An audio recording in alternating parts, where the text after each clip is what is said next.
আসসালামু আলাইকুম। Greenfield school and কলেজের অনলাইন ক্লাসে সকলকে স্বাগত জানাচ্ছি।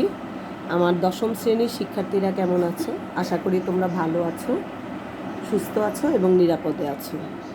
আমরা এখন আসলে নির্বাচনী পরীক্ষার জন্য প্রস্তুতি নিচ্ছি। তার আগে যদি নির্বাচনী পরীক্ষা সরকার দেরিতে ঘোষণা করে, তাহলে তোমাদের অবজেক্টিভের উপর একটা 120 মার্কের একটা অবজেক্টিভ পরীক্ষা আমরা নিব তোমাদের। সেই আলোকে এখন আমি তোমাদের দ্বিতীয় অধ্যায় থেকে অবজেক্টিভ কিছু নিয়ে আলোচনা করছি। ঠিক আছে, দেখো প্রথমেই আছে অধ্যায় 2-এর প্রথমেই দেখতে পাচ্ছ যে মানুষের ত্বকে কোন ধরনের আবরণী টিস্যু দেখা যায়। মানুষের ত্বকে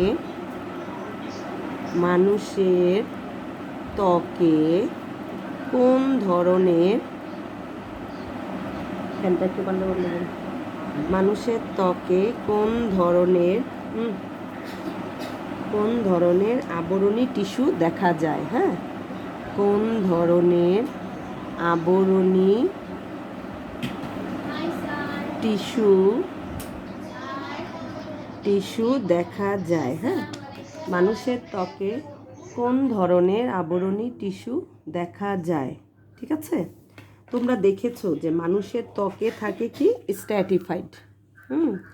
এটার উত্তর হবে স্ট্র্যাটিফাইড। মানুষের ত্বকে কোন ধরনের আবরণী টিস্যু দেখা যায়? এটার উত্তর হবে স্ট্র্যাটিফাইড। ঠিক আছে, কারণ আমরা দেখে থাকি যে আমাদের স্কিন থেকে চামড়া উঠে কিন্তু কখনোই কিন্তু আমাদের ত্বক ওইভাবে দেখা যায় না। এর মানে হচ্ছে কি, স্ট্র্যাটিফাইডে আমাদের চামড়াগুলো বিভিন্ন স্তরে সাজানো থাকে। এবং অনেকগুলো স্তরে আমরা চামড়া দেখতে পাবো। ঠিক আছে, এরপরে দেখো 2 নম্বরে তুমি দিতে পারো যে কোনটিকে স্টোন সেল বলা হয়। খুব ইম্পর্ট্যান্ট, এটা টেস্ট পেপার খুললেই পাবা। কোনটিকে স্টোন সেল বলা হয়? স্টোন সেল বলা হয়। এটার উত্তর হলো তোমার স্ক্লেরাইড। ঠিক আছে, এটার উত্তর হলো স্ক্লেরাইড। ঠিক আছে, স্ক্লেরাইড। কোনটিকে স্টোন সেল বলা হয়? স্ক্লেরাইড। তারপরে হচ্ছে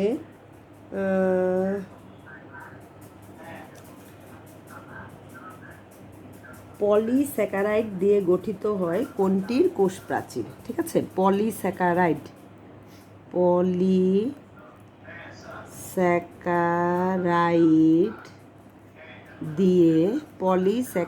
দিয়ে গঠিত হয় পলিস্যাকারাইড দিয়ে গঠিত হয় কোনটির কোষ প্রাচীর? ঠিক আছে, পলিস্যাকারাইড দিয়ে গঠিত হয় কোনটির কোষ প্রাচীর? আচ্ছা, পলিস্যাকারাইড তুমি দেখতে পাবে যে আমরা যখন সেল ওয়াল পড়েছিলাম, ব্যাকটেরিয়ার সেল ওয়ালে লিপিড, প্রোটিন এবং পলিস্যাকারাইড এই 3টা ছিল। ঠিক আছে, তাহলে পলিস্যাকারাইড দিয়ে গঠিত হয়, এটার অ্যান্সার হবে ব্যাকটেরিয়া। ঠিক আছে, এটার অ্যান্সার হচ্ছে ব্যাকটেরিয়া, কারণ তুমি জানো ব্যাকটেরিয়ার কোষ প্রাচীরে লিপিড, প্রোটিন এবং পলিস্যাকারাইড থাকে। এরপরে দেখো 4 নম্বরে আমরা বলতে পারি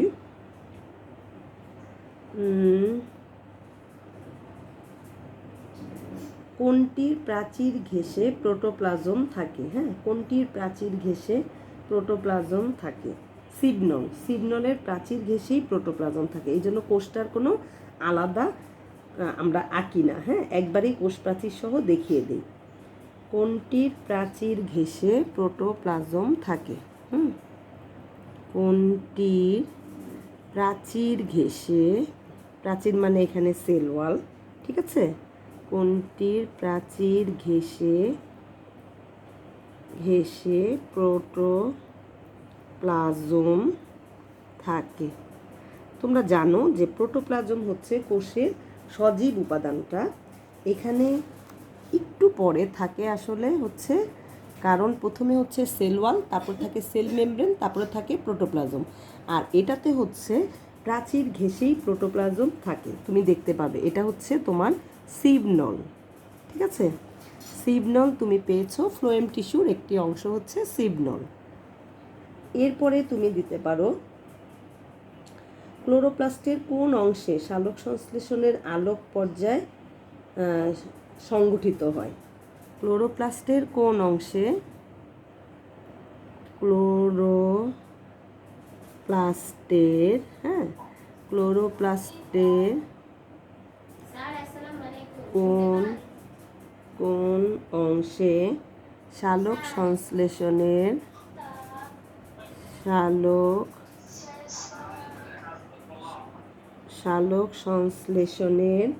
আলোক পর্যায় ঘটে? ঠিক আছে, সালোক সংশ্লেষণের আলোক পর্যায়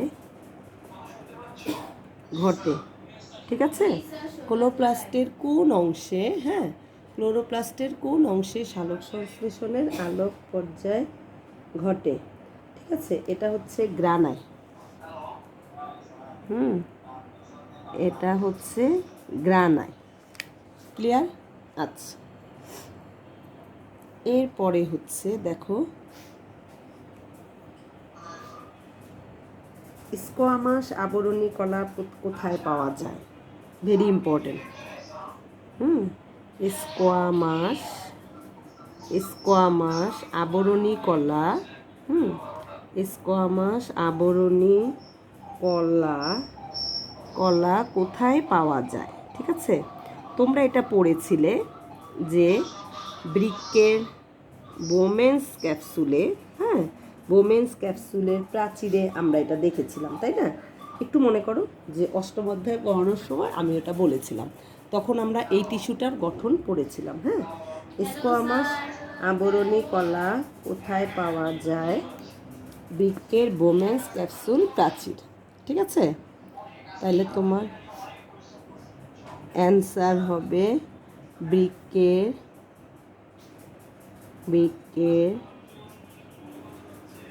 বোমেন্স ক্যাপসুল প্রাচীর। ক্লিয়ার? আচ্ছা, এই জায়গায় এটা থাকে তোমার, কিন্তু এই দ্বিতীয় অধ্যায় এবং অষ্টম অধ্যায় দুটোর জন্যই এই প্রশ্নটা ইম্পর্টেন্ট। ঠিক আছে, মনে রেখো।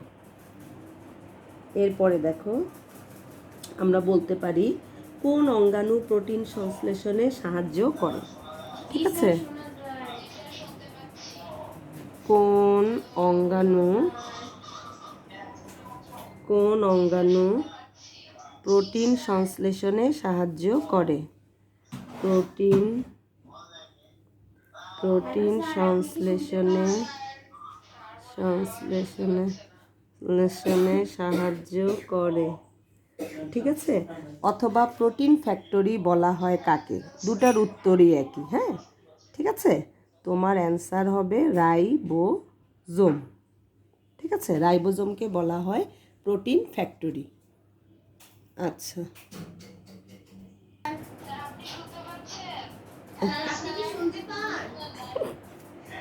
দেখো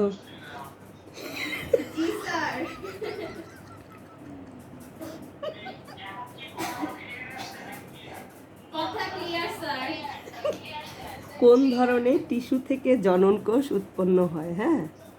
এর পরের প্রশ্ন, কোন ধরনের টিস্যু থেকে কোন ধরনের টিস্যু থেকে জনন কোষ উৎপন্ন হয়? ঠিক আছে, কোন ধরনের টিস্যু থেকে জনন কোষ উৎপন্ন হয়? তোমরা পড়েছো যে আবরণী টিস্যু থেকে ডিফারেন্ট টাইপ অফ জনন কোষ তৈরি হয়। এটাও ওয়ান কাইন্ড অফ আবরণী টিস্যু। ঠিক আছে, আচ্ছা, এরপরে দেখো আমরা বলতে পারি ঠিক আছে, কোষ ঝিল্লির ভাঁজকে কি বলে? ঠিক আছে, মানে প্লাজমা মেমব্রেনের ভাঁজ। কোষ ঝিল্লির ভাঁজকে কি বলে? কোষ ঝিল্লির ভাঁজকে বলে মাইক্রোভিলাই। ঠিক আছে, এটার উত্তর হচ্ছে মাইক্রোভিলাই। মাইক্রোভিলাই। হ্যাঁ, কোষঝিল্লির ভাঁজকে বলা হয় মাইক্রোভিলাই। এরপরে 10 নম্বরে দেখো, প্রোটিন সংশ্লেষ করে কোন অঙ্গাণুগুলো? এটা আগেই বলেছি, রাইবোজোম আর হচ্ছে ইআর। হ্যাঁ, এই যে কোন অঙ্গাণু প্রোটিন সংশ্লেষণে সাহায্য করে, এখানে তোমার উত্তরে রাইবোজোমের সাথে যদি ইআর থাকে তাহলে সেটাও দিয়ে দিবে, লিখে রাখো। ঠিক আছে, রাইবোজোম ও ইআর। ইআরের ফুল মিনিং হচ্ছে এন্ডোপ্লাজমিক রেটিকুলাম। হ্যাঁ, ভুল করো না, ঠিক আছে, এন্ডোপ্লাজমিক রেটিকুলাম। এবার দেখো, এর স্থান নির্ধারণ করে। প্রাণীকোষের কোন অঙ্গাণু প্রোটিন সংশ্লেষণের স্থান নির্ধারণ করে? রাইবোজোম। আচ্ছা, এটা দরকার নাই, এটা মনে রাখো। কোলেনকাইমা টিস্যু কোন গাছে দৃঢ়তা প্রদান করে? ঠিক আছে, কোলেনকাইমা টিস্যু হচ্ছে, তোমরা জানো, পাতায় থাকে আর হচ্ছে ফুলের বৃন্ত, ফলের বোটা, এগুলাতে থাকে কোলেনকাইমা। ঠিক আছে, আমি যদি বলি যে কোলেনকাইমা টিস্যুর অবস্থান কোথায়, তুমি বলবে পাতার বৃন্ত, তারপরে ফলের বোটা, ঠিক আছে, ফুলের বোটা, এগুলাতে কোলেনকাইমা থাকে। ঠিক আছে, তারপরে হলো পাটের আঁশ কী ধরনের ফাইবার? ঠিক আছে, পাটের আঁশ কী ধরনের? হ্যাঁ, পাটের আঁশ কী ধরনের? ঠিক আছে, পাটের আঁশ কী ধরনের? এটা হবে তোমার বাস্ট ফাইবার। পাটের আঁশ হলো বাস্ট ফাইবার। ঠিক আছে, আর এই পাটের আঁশটা হচ্ছে তোমার সেকেন্ডারি ডেভেলপমেন্টের সময় তৈরি হয়। ঠিক আছে, যখন আমার সেকেন্ডারি ডিভিশন ঘটবে তখন আমার এটা তৈরি হবে। হ্যাঁ, পাটের আঁশ। এরপরে তুমি দেখতে পারো কোন কোষগুলো খাটো চোঙের ন্যায়? ঠিক আছে, খাটো এবং চোঙের ন্যায় কোন টিস্যুগুলো? ঠিক আছে, কোন টিস্যুগুলো খাটো কিন্তু কিসের মতো? চোঙের ন্যায়। আচ্ছা, খাটো এবং চোঙের ন্যায় তোমরা দেখেছিলে ট্রাকিডের সাথে ছিল ভেসেল। হ্যাঁ, ভেসেলটা হলো এই রকমের, খাটো এবং চোঙের মতো হবে। ঠিক আছে, তাইলে তোমার অ্যান্সার হবে ভেসেল। হ্যাঁ, কোন টিস্যুগুলো খাটো চোঙের ন্যায়, সেটা হচ্ছে ভেসেল। এরপরে হচ্ছে প্রাণীতন্ত্রে বিদ্যমান, যেটা তোমার উদ্ভিদে নাই। ঠিক আছে, প্রাণীকোষে বিদ্যমান নিম্নের কোনটি প্রাণীকোষে বিদ্যমান? ধরো তোমার আছে ক্লোরোপ্লাস্ট, সেন্ট্রোজোম, তাইলে তুমি লিখতে পারো প্রাণীকোষের বৈশিষ্ট্য। প্রাণীকোষের বৈশিষ্ট্য দিয়ে আছে সেন্ট্রোজোম, এভাবে লিখে রাখো। ঠিক আছে, প্রাণীকোষের বৈশিষ্ট্য কোনটি? তোমার উত্তর হবে সেন্ট্রোজোম। সেন্ট্রোজোম, কারণ তুমি জানো যে ক্লোরোপ্লাস্ট আমার বৈশিষ্ট্য না, অতএব আমার বৈশিষ্ট্য হচ্ছে সেন্ট্রোজোম। ঠিক আছে, এরপরে হচ্ছে দেখো কোনটিতে ফ্লোয়েম প্যারেনকাইমা আছে? Phloem parenchyma. ঠিক আছে, জাইলেম প্যারেনকাইমা, ফ্লোয়েম প্যারেনকাইমা, এটা হবে আম, মানে তোমার অনেক বছর হয়েছে এরকম উদ্ভিদে তুমি এটা পাবা। ঠিক আছে, ফ্লোয়েম প্যারেনকাইমা। হ্যাঁ, এরপরে হচ্ছে কেন্দ্রিকা অনুপস্থিত। কেন্দ্রিকা মানে কি? হ্যাঁ, নিউক্লিয়াস। ঠিক আছে, কেন্দ্রিকা অনুপস্থিত থাকে কোন কোষে? কেন্দ্রিকা, একটু খেয়াল করো। ঠিক আছে, নিউক্লিয়াসের বাংলা নাম হচ্ছে কেন্দ্রিকা। কেন্দ্রিকা অথবা নিউক্লিয়াস, আমি দুটোই লিখে দিলাম। কেন্দ্রিকা বা নিউক্লিয়াস অনুপস্থিত থাকে। হ্যাঁ, কেন্দ্রিকা বা নিউক্লিয়াস অনুপস্থিত থাকে কোন কোষ? ঠিক আছে, কোন কোষে থাকে কেন্দ্রিকা বা নিউক্লিয়াস অনুপস্থিত? এটারও অ্যান্সার হবে সিপ কোষ। হ্যাঁ, পরিণত সিপ কোষ, কারণ তুমি জানো পরিণত সিপ কোষে নিউক্লিয়াস থাকে না। ঠিক আছে, পরিণত সিপ কোষে নিউক্লিয়াস থাকে না। এরপরে তুমি বলতে পারো স্ট্রোমা কোনটির অংশ? স্ট্রোমা তুমি কোথায় পাবা? স্ট্রোমা, ঠিক আছে, স্ট্রোমা কোনটির অংশ? ঠিক আছে, স্ট্রোমা কোনটির অংশ। তুমি জানো যে স্ট্রোমা থাকে হচ্ছে ক্লোরোপ্লাস্টের ভেতরে, ঠিক আছে? ক্লোরোপ্লাস্টের ভেতরে থাকে স্ট্রোমা, সুতরাং তোমার অ্যান্সার হবে ক্লোরোপ্লাস্ট। হ্যাঁ, আচ্ছা, কারণ ক্লোরোপ্লাস্টের ভেতরে থাকে স্ট্রোমা, ঠিক আছে? লসিকাতন্ত্রের অংশ কোনটি? টনসিল। এই যে আমাদের টনসিল ফুলে যায়, ঠিক আছে, এর প্রধান কারণ হলো আমাদের লসিকাতন্ত্র, ঠিক আছে? তাহলে এটা লিখো, লসিকাতন্ত্রের লসিকাতন্ত্রের অংশ কোনটি? ঠিক আছে, লসিকাতন্ত্রের অংশ কোনটি? তুমি নির্দ্বিধায় বলতে পারো টনসিল, ঠিক আছে? এরপরে দেখো, আমি যদি আরেকটু ঘুরিয়ে তোমাকে বলি, ক্রিস্টি ও ম্যাট্রিক্স থাকে কোনটিতে? হ্যাঁ, কোনটিতে আমরা দেখতে পাই ক্রিস্টি ও ম্যাট্রিক্স, ঠিক আছে? ক্রিস্টি ও ম্যাট্রিক্স থাকে কোনটিতে? ঠিক আছে, কোনটিতে তুমি ক্রিস্টিও পাবা, ম্যাট্রিক্সও পাবা, ঠিক আছে? এটার অ্যান্সার হবে তোমার মাইটোকন্ড্রিয়ায়, ঠিক আছে? মাইটোকন্ড্রিয়ায়, হ্যাঁ, মাইটোকন্ড্রিয়ায় তুমি ক্রিস্টিও পাবে, ম্যাট্রিক্সও পাবে, ঠিক আছে? মাইটোকন্ড্রিয়ায় এটা পাওয়া যায়, ক্রিস্টি এবং ম্যাট্রিক্স। এরপরে তুমি দেখতে পারো যে রাইবোজোমের কাজ, ঠিক আছে, এনজাইম সরবরাহ করে, তারপরে হচ্ছে প্রাণ রাসায়নিক বিক্রিয়ার গতিকে হ্রাস করে, আমিষ সংশ্লেষণে সাহায্য করে, ঠিক আছে? তাইলে আমিষ সংশ্লেষণ করে আর হচ্ছে এনজাইম করে, এটা তুমি জানো যে এনজাইম সরবরাহ, তারপরে হচ্ছে বিক্রিয়ার গতিকে হ্রাস করে, আমিষ সংশ্লেষণে সাহায্য করে। তাহলে এটার উত্তর হবে 1 ও 2, না 1 ও 3, সরি 1 ও 3 হবে, 2 তো হবে না, ঠিক আছে? তারপরে একটা প্রশ্ন আছে, কোষকে জীবাণুর হাত থেকে রক্ষা করে কোনটি? কোষকে জীবাণুর হাত থেকে রক্ষা করে লাইসোজোম। এটা ইম্পর্টেন্ট কোশ্চেন। কোষকে জীবাণুর হাত থেকে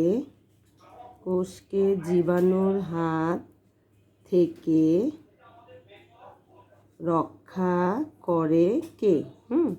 কোষকে জীবাণুর হাত থেকে রক্ষা করে লাইসোজোম। তোমার উত্তর হবে লাইসোজোম। কোষকে জীবাণুর হাত থেকে রক্ষা করে লাইসোজোম। এখন তুমি লিখতে পারো রাইবোজোমের কাজ। হ্যাঁ, রাইবোজোমের কাজ 1 নম্বরে দাও, ঠিক আছে? রাইবোজোমের কাজ 1 নম্বরে হলো এনজাইম সরবরাহ।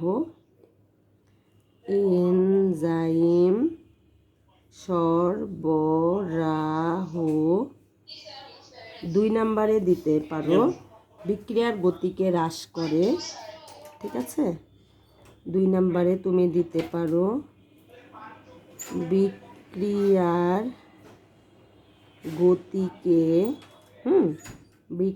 গতিকে হ্রাস করে।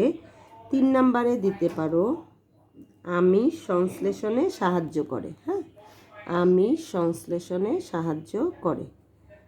আমিষ সংশ্লেষণে সাহায্য করে।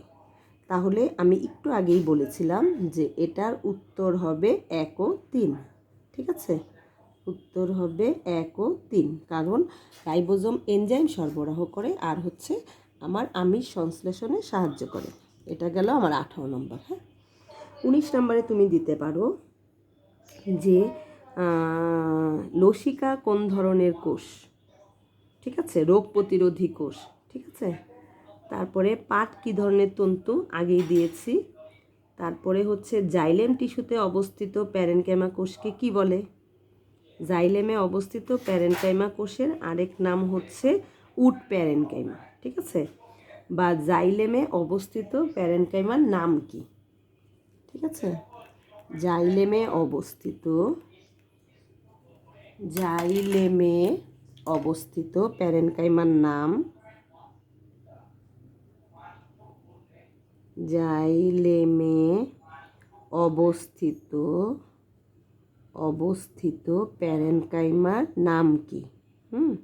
জাইলেমে অবস্থিত প্যারেনকাইমার নাম কি? তোমরা জানো, আমি আগে বলেছি যে জাইলেমে অবস্থিত প্যারেনকাইমার আরেকটা নাম হচ্ছে উট প্যারেনকাইমা, যেটা আমরা কাঠ হিসেবে চিনি। ঠিক আছে, উট প্যারেনকাইমা। তাহলে জাইলেমে অবস্থিত প্যারেনকাইমার নাম হচ্ছে উট প্যারেনকাইমা। এরপরে দেখো, গলজি বস্তুর কাজ কি? গলজি বস্তু তোমরা জানো যে গলজি বস্তুর অবস্থান উদ্ভিদ কোষে কম কিন্তু প্রাণী কোষে বেশি। ঠিক আছে, গলজি বস্তুর কাজ হলো হরমোন নিঃসরণ। তোমার দেহে যে হরমোন থাকে সেই হরমোন নিঃসরণ হলো গলজি বস্তুর ফাংশন। গলজি বস্তুর কাজ হলো হরমোন নিঃসরণ করা। ঠিক আছে, সাইটোপ্লাজমে কোনটি পাওয়া যায় না? সাইটোপ্লাজমে যদি আমি প্রশ্ন করি কোনটি পাওয়া যায় না, কারণ সব অঙ্গাণুই সাইটোপ্লাজমে থাকে। ঠিক আছে, যেমন ধরো সাইটোপ্লাজমের মধ্যে নিউক্লিয়াস, কিন্তু আমি যদি প্রশ্ন করি যে সাইটোপ্লাজমে পাওয়া যায় না কে, তাহলে তোমার অ্যান্সার হবে ক্রোমাটিন বস্তু। ঠিক আছে, তাহলে লিখো সাইটোপ্লাজমে কোনটি পাওয়া যায় না?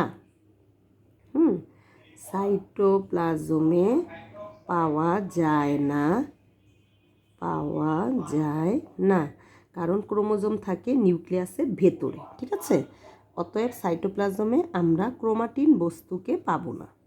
তাহলে তোমার অ্যান্সার হবে ক্রোমাটিন বস্তু। ঠিক আছে, এরপরে দেখো, উদ্ভিদ কোষে কত ধরনের সরল টিস্যু পাওয়া যায়? উদ্ভিদে 3 ধরনের সরল টিস্যু পাওয়া যায়, প্যারেনকাইমা, কোলেনকাইমা, স্ক্লেনকাইমা। ঠিক আছে, তাহলে তোমার প্রশ্ন হলো উদ্ভিদ কোষে কত ধরনের সরল টিস্যু পাওয়া যায়?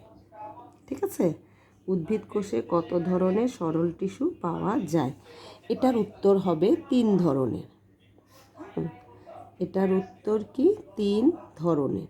তোমরা জানো যে 3 ধরনের টিস্যুগুলোর নাম হচ্ছে প্যারেনকাইমা, কোলেনকাইমা এবং স্ক্লেনকাইমা। ঠিক আছে, আজকে তাহলে এই পর্যন্তই থাকলো। দ্বিতীয় অধ্যায় থেকে এগুলাই বেশি ইম্পর্টেন্ট ছিল, এগুলা ভালো করে দেখো আর বাকি লাইন দেখো। ঠিক আছে, আল্লাহ হাফেজ।